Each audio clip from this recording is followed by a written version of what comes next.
The Marriage Conversation. Discovering new pathways to intimacy in marriage. With your host, Dr. Stephen Frew.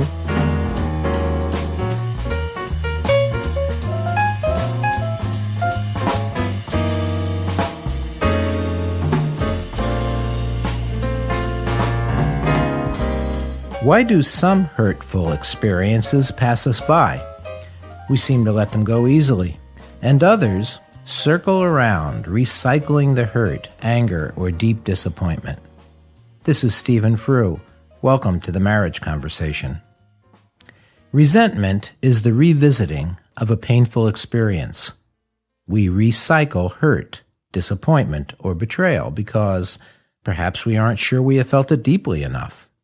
We may want the perpetrator of the pain to realize how deeply we are hurt, and our re-feeling it is a cry for their attention.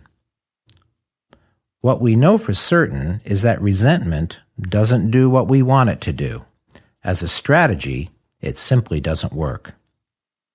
My daughter Jennifer was in the 3rd grade when she was deeply hurt by another little girl.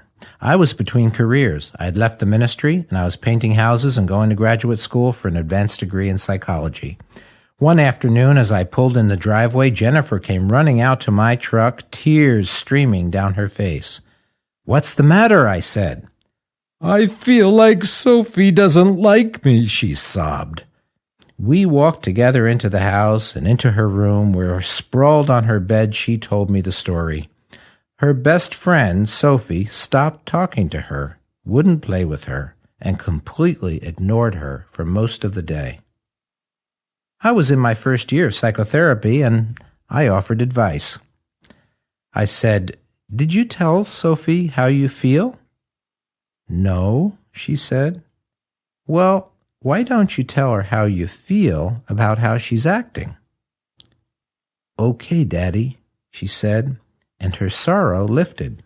The rest of the evening went fine. The next day I was anxious to get home and hear how it went. When I pulled into the driveway, out she came running and even fuller of sorrow. I said, "How'd it go?"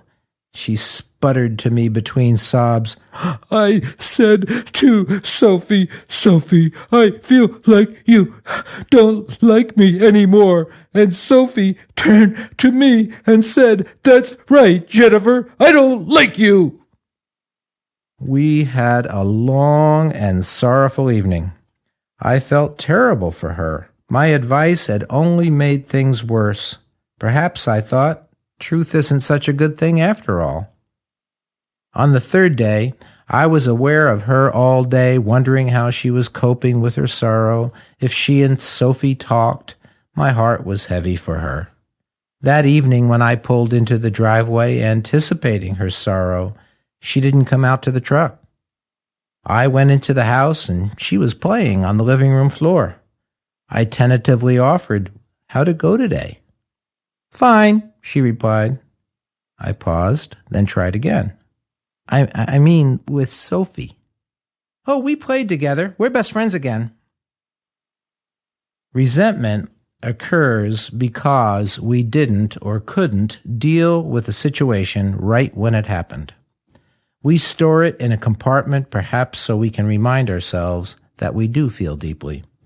Or perhaps it serves to connect us to a moment that was very important in our lives. It's best to give it up. The pull of the past only takes us out of the wonder and possibility of the present. Here's some advice. Face the resentment and take action.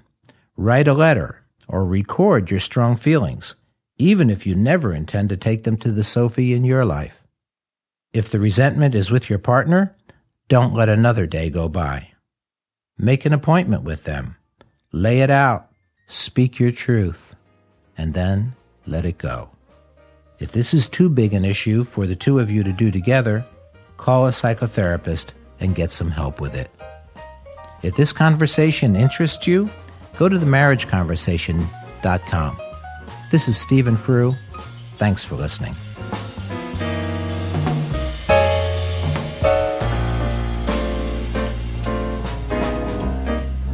Thanks for listening to The Marriage Conversation. If you have any comments or questions, we'd love to hear from you.